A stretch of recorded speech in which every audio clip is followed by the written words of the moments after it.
In this study, I'm going to paint a vivid and honest description of sin, what we are really like. It isn't nice, and it can be quite depressing.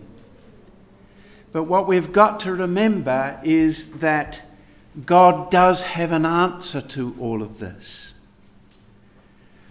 If we want to understand the power of forgiveness to affect change in our lives, then we've got to understand what sin is. And if we want to understand sin, then paradoxically, we have to understand God. Because sin ultimately and intrinsically is against God. David committed adultery with Bathsheba and then arranged the death of her husband. But David said to Nathan, "I have sinned against Yahweh." And to God himself he said, "Against thee only have I sinned and done this evil in thy sight." So even sin against another person is only sin because God says it is. Let's have a look at God and see why this is so. This is very briefly, of course. Deuteronomy 32. Deuteronomy 32 and in verse 4. Deuteronomy 32 verse 4, "He is the rock, his work is perfect, for all his ways are judgment, a power, an ale of truth, and without iniquity, just and right is he." So God is totally and infinitely perfect. He's totally righteous. He's never done, nor ever does, will never ever do anything wrong. Righteousness underpins everything that God does. God's love and his mercy are righteous. And God is the source and arbiter of what's right and what is wrong. He cannot tolerate anything that is not as he sees it. Come with me to Exodus chapter 20. Exodus 20 and in verse 3. Here's the first of the 10 Commandments. "Thou shalt have no other gods before me." And the word before is panim, and it means before my face, literally. It can mean in my presence, which sort of really means the same thing. Before my face, in my presence. In other words, I cannot have any other power, any other God in my presence. God cannot share his role, nor be usurped. And so God is perfect and he is holy. He cannot accept anything that opposes himself or his will, even slightly, because of who he is. It's a case of acceptance of God or nothing. That's the God who created us. And that's what God had in mind when he made us. When God made man and woman, he designed us for perfection. He designed us that we might be like him. He wants to fill the earth with his glory, or with him, with himself. People that are like him. So how did he make us? Genesis 1 verse 26. These are first principles, aren't they? Genesis 1, verse 26. And God said, "Let us make man in our image after our likeness." So God made man in his outward form and with a mental capacity to think and to act like him. He therefore wants us to both look like him and to think like him, and therefore to act like him.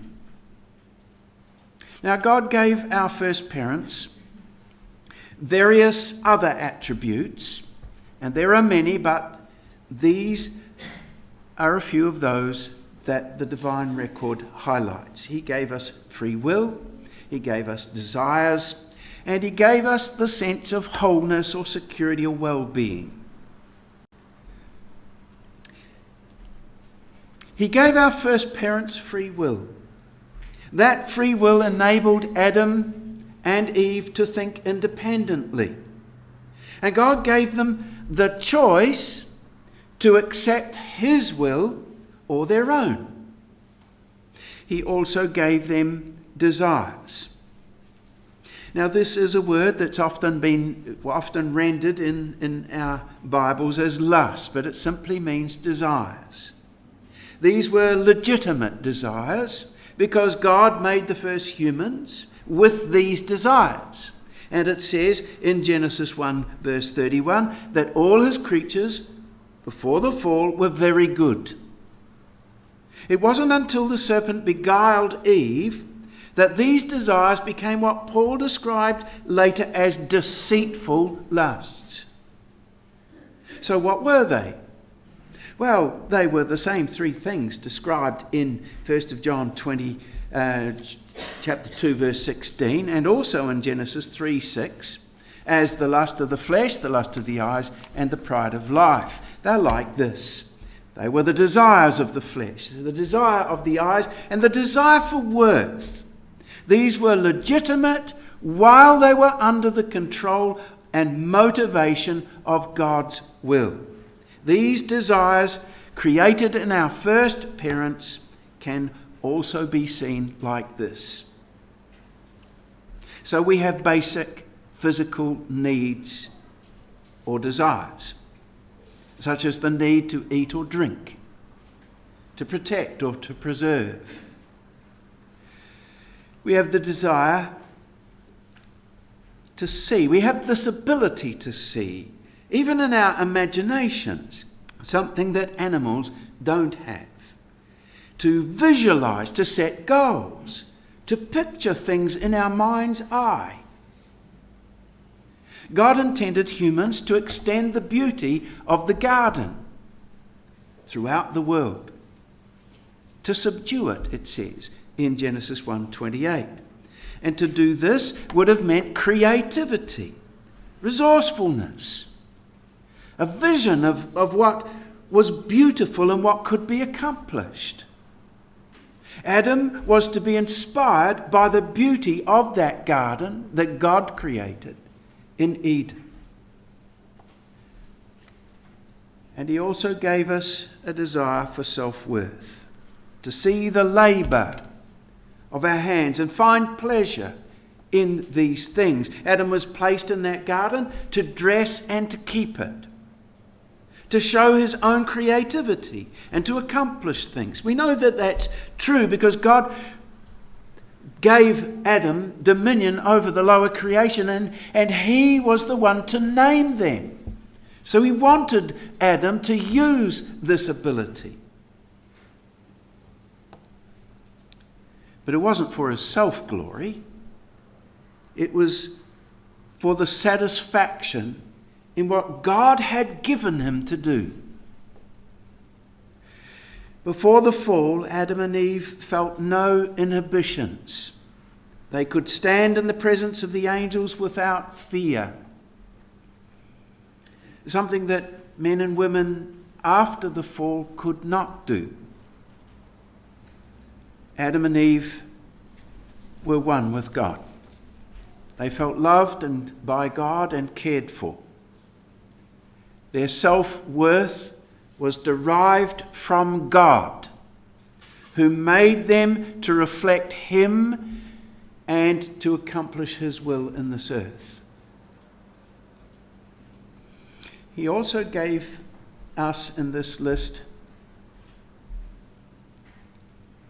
well-being. In Genesis 2 verse 25 it says, "And they were both naked, the man and his wife, and were not ashamed." It's in the negative, but it expresses a positive. They were naked and they could stand in the presence of each other and the angels without being self-conscious. They were like naive children. There were no inhibitions. They felt no shame. They felt secure with a sense of well-being. They were one with God, they were one with each other, and they were one with themselves. Nothing stood in their way. And all this was designed for the accomplishing of God's purpose. God's will controlled Adam and Eve's own free will, so that by choice, Adam controlled his desires to conform to God's will. The result was an uninhibited relationship with God and his wife with a sense of well-being. There was no shame. As soon as they sinned, things were different. The serpent showed Eve a different way of looking at God's commandment. She was completely seduced. In verse 6 of chapter 3, it says, "And when the woman saw that the tree was good for food, and that it was pleasant to the eyes, and a tree to be desired to make one wise, she took of the fruit thereof, and did eat, and gave also unto her husband with her, and he did eat." She now saw the fruit of the tree of the knowledge of good and evil through different eyes than those she had viewed that tree just a few moments ago. In verse 1. Before she had seen the fruit through the eyes of God, as he had instructed Adam. Now she saw it through her own desires that had been aroused by the serpent's view. These were the same desires as she had previously, but they were no longer governed by belief in what God had said and what he had told Adam, but belief in an animal who had it wrong. She saw the tree as being able to fulfill her illegal desire to eat its desirable fruit. She saw the tree was pleasant to the eyes with a view to satisfying her own vision of things. She saw the tree was now able to give her equality with the angels through illegal means. She ate and gave it to her husband, who hearkened unto the voice of his wife, who had listened to the voice of an animal rather than the voice of God. Now things are different. Sin was like a trigger. Now they had a huge problem, a psychological problem. There's an awareness of things that they were not aware of before. They were looking at themselves and at each other through different eyes. Verse 7 says, "And the eyes of both of them were opened, and they knew that they were naked, and they sewed fig leaves together and made themselves aprons." They were embarrassed by their nakedness and felt compelled to cover themselves. with fig leaves. But that didn't solve the problem. The problem wasn't external, it was internal. And so verses 7 to 10 shows how they felt shame, they feared, and as a result, they felt the need to hide from God. So here's the birth of a guilty conscience and shame. This was their own immediate, natural reaction to their transgression of God's commandment. There's the raw and brutal and stark contrast between what their minds were like before the fall and after. In a moment, it was like that. Isn't it interesting how that almost immediately these new sinners, still inexperienced in sin's artful ways, start to manifest some of those underlying traits of sin's self-centered thinking. When the Elohim calls him in verse 9, "Where art thou?" Adam responds, still with this naivety and innocency of a child, and he confesses his feelings exactly.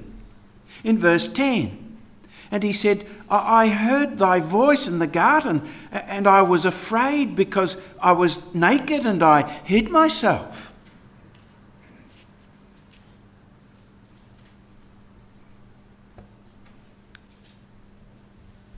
This was all a new and awkward experience.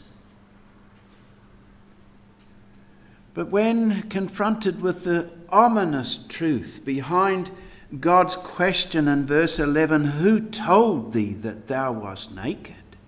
Hast thou eaten of the tree which I commanded thee that thou shouldst not eat?"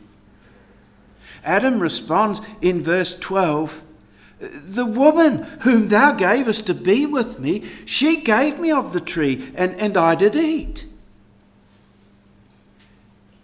There's at least a tinge of self-justification, an excuse, a ducking for cover. All forms of self-protection, which would grow into the sophisticated forms that we experience today. Here's the beginning of neurosis, psychosis, and psychopathological disorders, just to use the jargon of today. What has happened?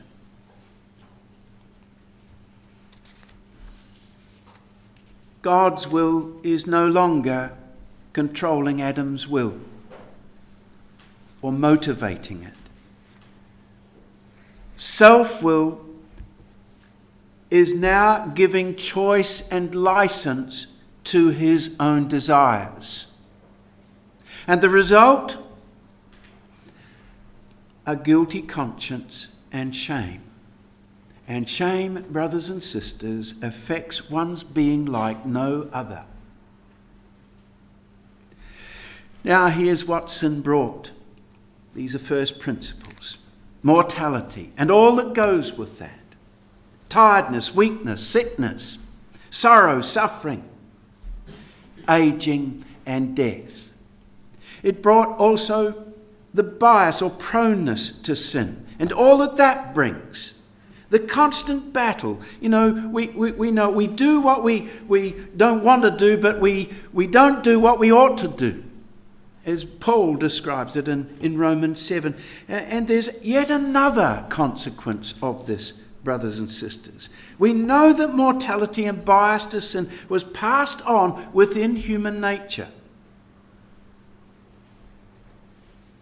onto Adam's offspring. But more than that was passed on. Adam and Eve had children who had children who had children who had children, and all of them passed on. All of them sinned and came short of the glory of God. bringing with it the same psychological issues, and imposed those onto the next generation. And so we are all the victims of sin, and we are all sin's agents. We all pass it on. We all feed our children what was fed to us, an environment of sin. So we're all begotten into an environment that's geared to sin. Right from children, we are fed with all sorts of things. From our parents, our siblings, our wider family, our friends, our schoolmates, our workmates, people in the meeting, people in the world, all about us, wherever is the prince of the power of the air, wherever he reigns. Everywhere we are surrounded by, imposed upon, insinuated upon, we live and move and have our being in things that affect us. But we're also drawn to them because of what we have within. And we all sin and come short of the glory of God, and we all pass it on. So let's see what this means.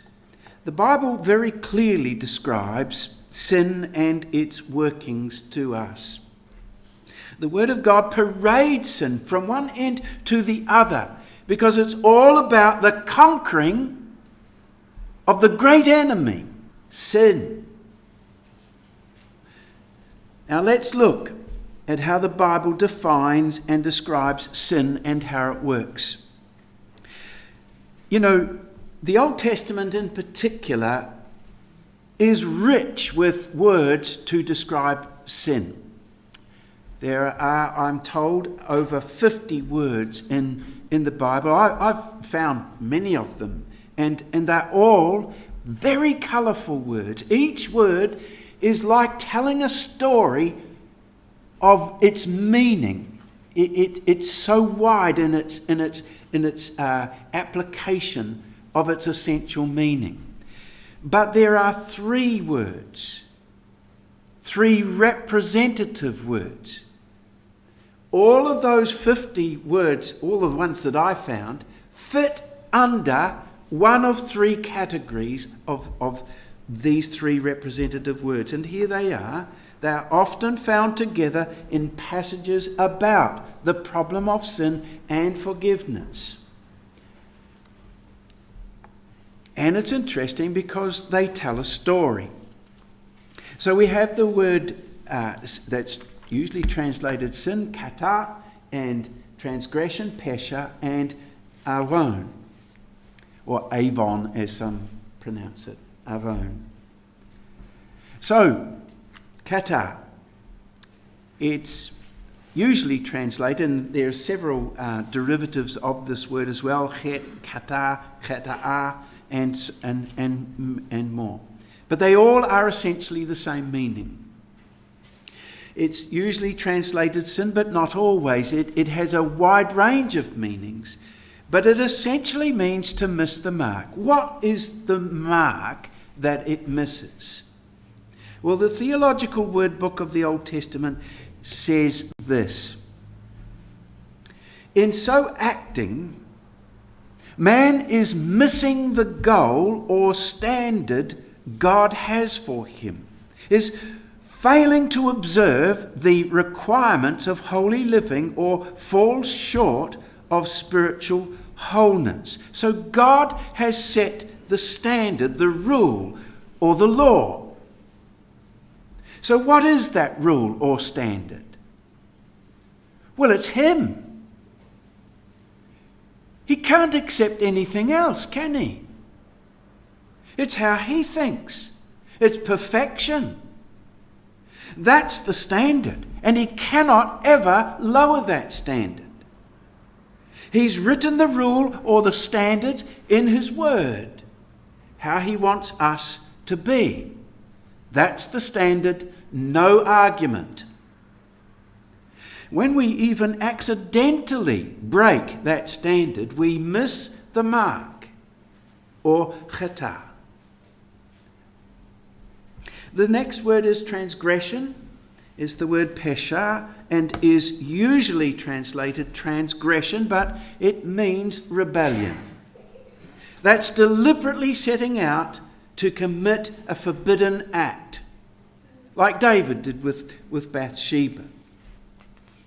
And finally, this word avon, and it means, well, it's usually translated iniquity, but it means perversion. So we see a progression here. First, we unintentionally miss the mark. And then we miss the mark again and again, and again and again, and eventually we actually rebel against Yahweh. And you do that enough times, it ends in perversion. And that's our history. Down through the ages, the world is filled with a progression of missing the mark and rebellion and ending up in perversion, so that in the end, like the Amorites, the iniquity of the Amorites is full. That's the perversion of the Amorites is full, and it's a time for judgment. And God has brought that upon the world from time to time. But the problem with sin is that we don't often see it. As the Apostle Paul says in Hebrews 3 verse 13, he speaks there of the deceitfulness of sin. Or Brother Carter says it this way: but here is one of the dire consequences that comes with sin, that the more a man becomes familiar with it as performing and yielding himself to it, so he becomes less aware of the real character of sin. It is one of the most striking of the moral laws of God, that the more a man knows of sin, the less he is aware of what it is. Now, the Bible shows us very clearly these things, and we need to see what these are like. Let's have a look at a couple of examples. James 2 and in verse 9. I've got it on the screen here. We're just going to go through a few of these. But if ye have respect of persons, ye commit sin. So do we have trouble with this, brothers and sisters? How do we act when our children have been criticized or hurt by someone? Are we truly fair in our judgments? We've got this natural bias, haven't we,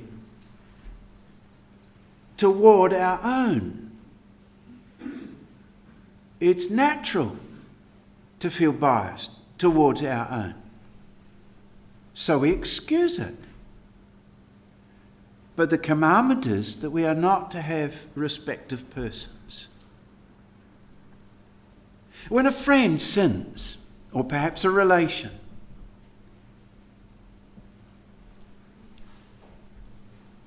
how do we consider their sin as opposed to someone we don't get on with when they sin? With our friends, we're apt to consider all the extenuating circumstances. Oh, it's their background, it's this and that that's happened to them. We should show them love and care and mercy. But to our enemy, this is disfellowship stuff. We should be using the sword of the Spirit and contending earnestly for the faith. Ever noticed a pecking order in how we deal with brothers and sisters in our meeting or any meeting?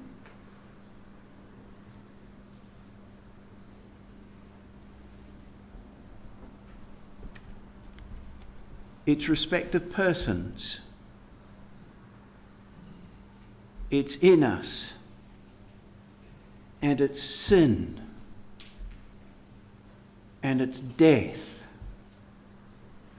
James 4 verse 17 says, "To him that knoweth to do good and doeth it not, to him it is sin." Now we tend to concentrate on trying not to do the things we know are wrong. But what about the things we ought to be doing but don't? Preaching in season and out of season.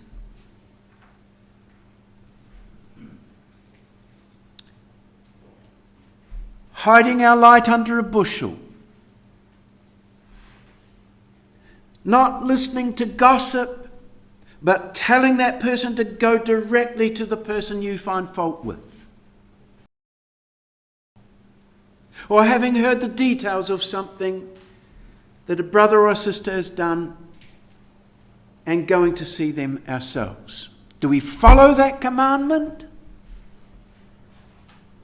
If we don't, it's sin. And it goes further than that. Romans 14 verse 23. "For whatsoever is not of faith is sin." What does that mean? It means, brothers and sisters and young people, that if we can't prove to ourselves that something we want to do is acceptable to God, we shouldn't do it, otherwise it's sin. How do we find that it's out whether it's acceptable to God? Well, the only place we can find out is in the Bible. Well, what happens if we can't find it there? If we go ahead, it's sin, because we have got no faith in it. There's doubt. Clearly, what this is really teaching us, brothers and sisters, is that we ought to have a clear conscience about everything we do. We must feel honestly, not deceptively working out how it might be right with God so that we can do it. We've got to honestly be comfortable that what we're doing is acceptable to God. Now, all of these things so far, we can see that, yes, those things are sinful, and we can see them, and so can others, and we can do something about them. But there's another level. Now, Christ, as he often does, he goes down under the surface. Come with me to Matthew chapter 5. This is a common example of this, but let's see the point. Matthew chapter 5.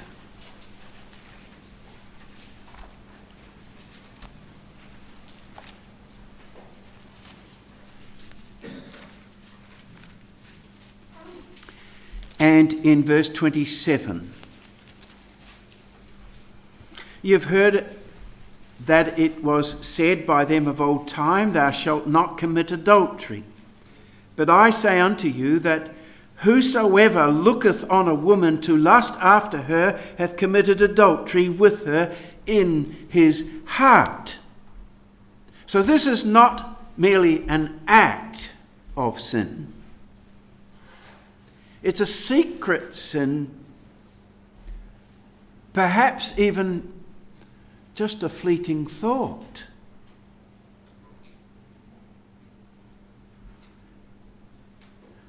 It could be any woman in the flesh,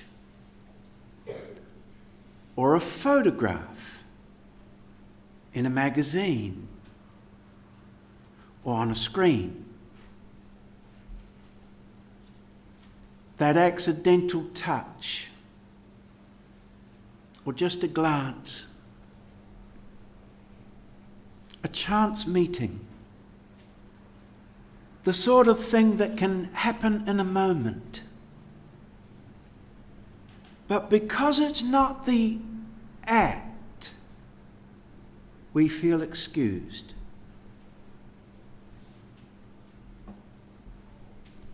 And if we're like the Pharisees, we look on at the word only on the surface, legally. But God's word is there to teach us what humans are like, below the surface. Its principles are far-reaching, and it reaches to a deep level. It discerns the thoughts and the intents of the heart. So we must go to the source of the act, our thinking. Christ also said in verse 21, "Ye have heard that it was said by them of old time, Thou shalt not kill, and whosoever shall kill shall be in danger of the judgment. But I say unto you that whosoever is angry with his brother without a cause shall be in danger of the judgment. And whosoever shall say to his brother Raca shall be in danger of the council. But whosoever shall say, Thou fool, shall be in danger of hell." John simply says it in 1 John 3:15, "Whosoever hates his brother is a murderer." Now, once again, it's not the act of murder. It's not even a secret wish.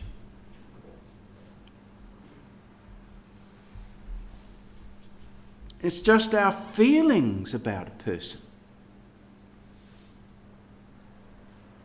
And he says, well, it can eventuate in murder, but it's more than that.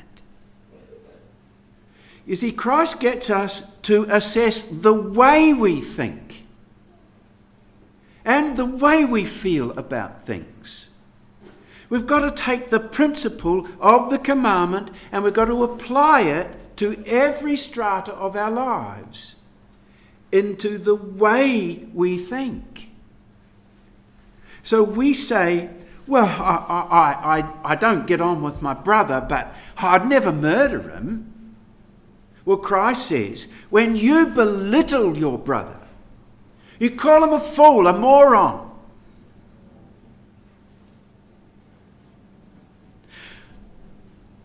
You're calling him worthless, useless, of no value. Perhaps you wish they weren't in your ecclesia. Maybe even the kingdom. That's character assassination. That's murder. Actually, brothers and sisters, we've got a huge problem here. This takes it down to the level of motive and attitudes, and even the way we think. How do we analyse those? The Apostle Paul said this in 1 Corinthians 4 verse 3, "But with me it is a small thing that I should be judged of you, or of man's judgment. Yea, I judge not mine own self." He said, I don't care what you think of me, that you can judge me. It doesn't mean much. I can't even judge myself. Why? Because in the end, he doesn't even know his own motives. And it's true. Most of the time we don't. But that's not even half of it, brothers and sisters. Most of the time, we don't even know we've sinned. It just happens like that. And it's gone. We didn't even realise that we'd done this thing.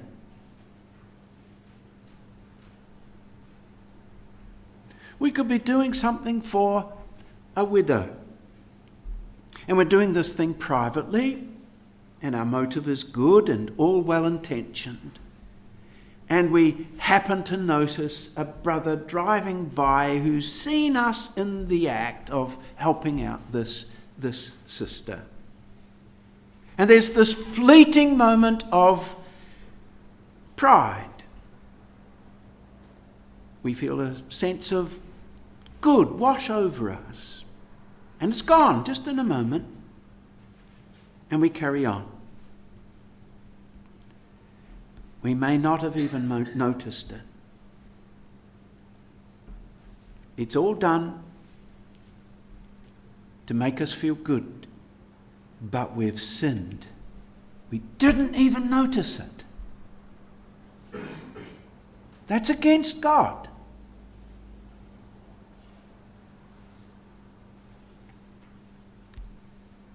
It's so subtle. And do you think, brothers and sisters, the number of those fleeting moments that happen in just one day, most of the time we don't notice it. The castaway comments, the impatient or irritation towards our children when we're trying to concentrate on something, even work in the truth, because of our own sense of our own importance. And what does that teach our children? And the put-downs, the careless or the heartless comment that stings the hearer. Or the feeling of injustice and hurt when we receive one of those comments. I'm worthy of respect. How dare that person say that thing? The sense of self-importance in our job.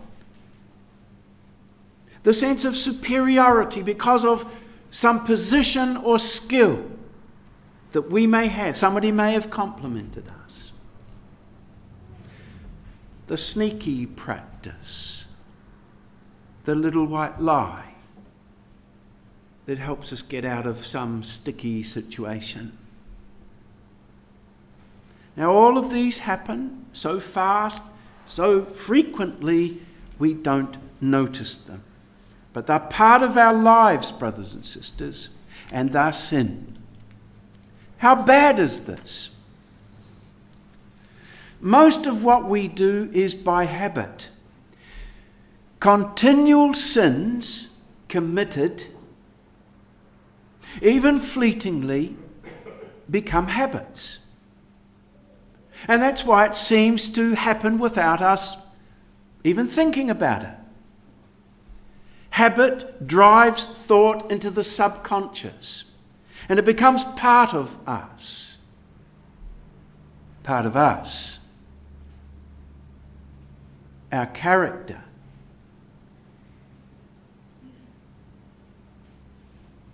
It's who we are. That's why Brother Carter says, the more a man knows of sin, the less he's aware of what sin is. The more we do these things habitually, it becomes us. So let's go deeper and just see how hideously diseased our nature is. Remember, this is what God wanted. God is in control, willingly, by choice, our free will. What God is wanting is to be manifest through us, in us and through us. But we've tossed God's will aside. Man is now in control of his desires, his lusts. Can you see what the problem is?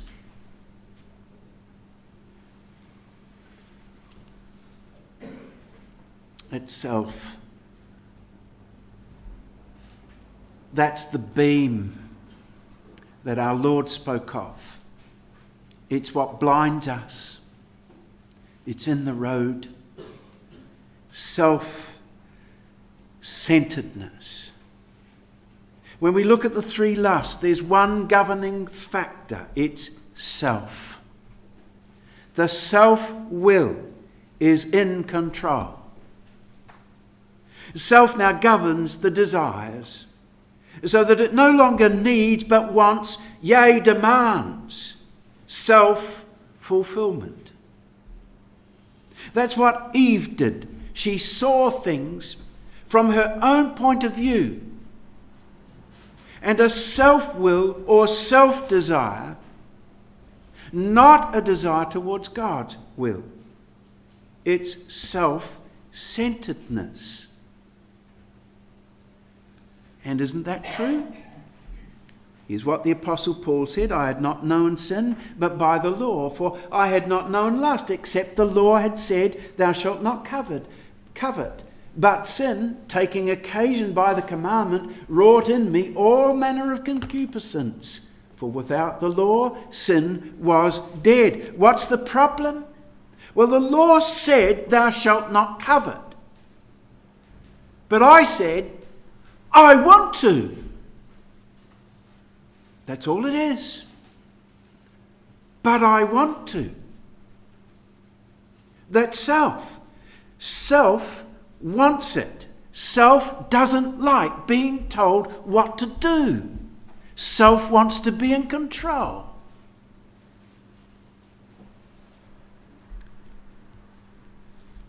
Human nature is such that despite us knowing that it's by God's grace we are saved, that we still want to do it ourselves.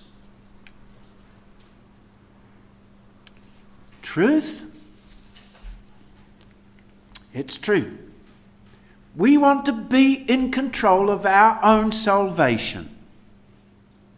We don't want to lose control to anyone else, including God. We want to control God. So we have legalism. And that's what we call self-righteousness. But it's not merely the hard-line Judaizer that we're speaking of here. We're also talking about the liberals, because both have a line. The one goes as far away from the line as he possibly can in case he falls over the line. The other is hanging on by his fingernails onto that line to see how much he can get away with. It's legalism. Where's faith in that? And whatsoever is not of faith is sin. On the other end of the scale, we have idolatry. You know, we can even turn God into an idol. It's true. We can turn God into something like a pocket good luck charm, a genie in the bottle, at our beck and call. So if he does what we want, it's a blessing. God's answered our prayers. If he doesn't, he's left us. We want to be in control. We think we know what's best. And we want God to do what we want him to do, how our life should be. And that's why, brothers and sisters, so often it's not. We're having to learn not to be in control, but that's what we want. Alternatively, we see ourselves as so unworthy, so unimportant, that we see ourselves as a victim that everyone else must take notice of and care for. You see, that's still being in control. I'm in such a state. So we're controlling everyone around us.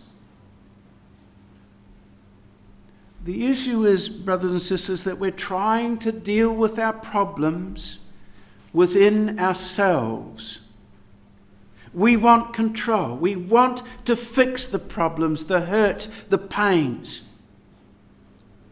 the things that have gone wrong in our lives, the situations and circumstances in our lives that aren't good, that affect the way we think. We want to have it the way we want it. And our environments feed this problem, and we feed it. We are the victims and the agents of sin. The aching womb for a child. That's not wrong, is it? But look at what it can cause. Impatience, anger, bitterness, spite, envy, jealousy, dissatisfaction, or the distress brought by a wayward child can bring rash promises, reactive outbursts against comments, self-justification, blaming of others, even an ecclesia, or the rules, or Bible study, or anything, because our child has gone down a wrong path. The hurt from the revelation that your child has been abused can produce bitterness, anger, blaming of God, blaming of others, and self-blame. Or we don't have an income so that we can get ahead. Or we want us to be able to feed our family. That's not wrong. But the worries, the stress, the anxiety, the arguments, the wishing, all of which we legitimize, but that's not trusting in God. It's not faith. And whatsoever is not of faith is sin. We're in desperate straits, aren't we, brothers and sisters? And life seems so unfair. The unmarried brother or sister desperately seeks the one thing that will give them all their happiness. It's legitimate. God designed us this way. A partner in life. But it can lead to all kinds of behaviour and practices and travels, preoccupations and distractions and obsessions, often at the expense of the truth. In fact, the ecclesia becomes a mere vehicle for that which is obsessed about. Bitterness, jealousy, envy, covetousness. And all these things, brothers and sisters, we justify. We understand why.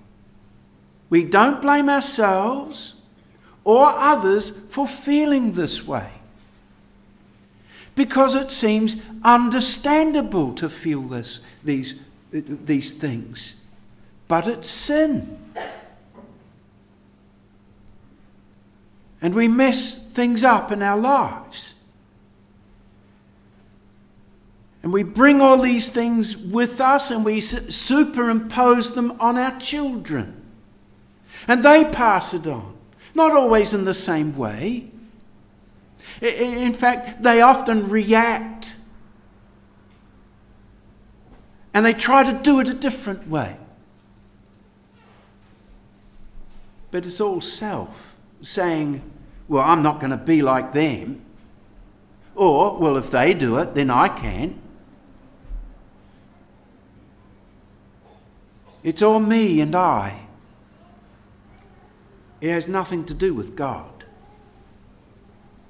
And God is the only one who can fulfill our needs, our vision, and our self-worth. But we can go deeper. Who wants to go deeper? This is depressing. But I want you to remember there is an answer to all of this. It hurts. It's ugly. No one wants to look at ourselves at this level because we're protective. Protective of what? Self. We're hiding from what we really are. We want to be seen by others. We want to see ourselves as being good and right, but we're far from good and right. You know, sin even shapes our very personalities and our characters. For example, brother tell it all but not listen. We know the sort of person that constantly wants to tell you. He's not listening to what you have to say. He wants to tell you what he knows. He's only concerned about his own knowledge or his opinion, not yours. And the frustration of not being part of the conversation and just being a sounding board. The problem with self is obvious in brother tell it all but not listen. But what about you, the listener?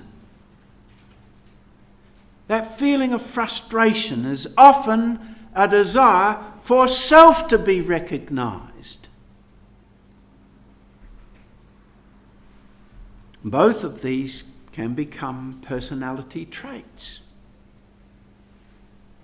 And both are usually sin-driven because they're serving self. What about Sister Obsequious? Some people are wonderful servers and servants in the ecclesia. They're always serving. And we hold them up as wonderful examples of selfless service. And that could be true. But often, brothers and sisters, it's not selfless. It's a question of motive.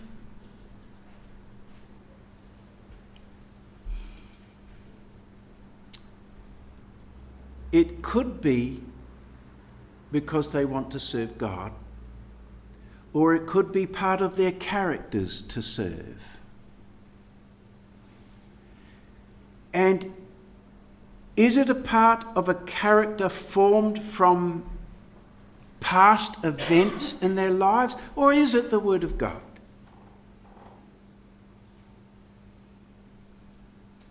Is this need to be always giving and servant to prove one's own self-worth? That I am worth something. As I say, this is not necessarily the case.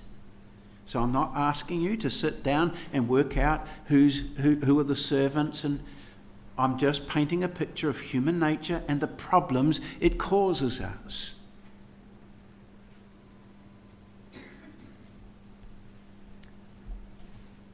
This sister that I'm speaking of here objectifies others that they may serve her needs. I can tell you the things that shaped the way I think now. What happened in my home, what happened at my school, what my friends, my supposed friends, did to me. It has absolutely shaped the way I think. I can point to the occasions which make me think the way I do. I have almost an obsession with sincerity and honesty because of what happened. It's not come from God. It's been shaped by sin. by my inadequacies, my insecurities, my need for sincerity to be shown to me. I hope that the Word of God has had an effect and has redirected that. But I don't know my motives, just like the Apostle Paul didn't. And we all have this kind of thing, brothers and sisters. It's at the core of our being. We're all affected by our environments in some way, and it hasn't come from God. It's not motivated by God.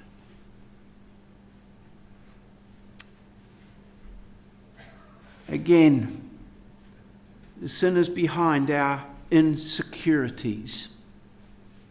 I've yet to meet the person who hasn't got insecurities driving their personalities. I've not yet met a person.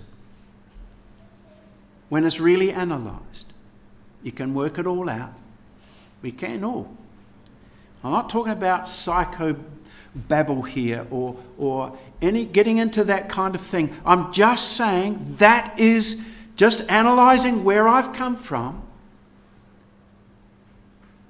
These are the things that drive us. What about Brother Expert? He's considered to be well read. Someone asks him if he's read the latest book by this author. And he responds, yes, but he hasn't. He lies. Why?